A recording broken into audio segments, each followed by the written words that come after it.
How to recover data from SD card. Download PhotoRec. Extract the PhotoRec file. Insert your SD card. Run PhotoRec program.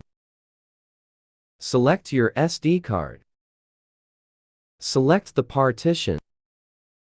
Select the File Opt menu. Select files you are looking for. Select the Search menu option to continue.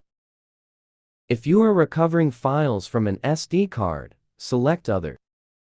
Recover deleted files, select Free. If recover files from a corrupt card, select Whole. Choose a directory to save recovered files to. Wait for files to be recovered. Browse through your recovered files. PhotoRec is a free open-source file recovery software for Windows. Thanks for watching video.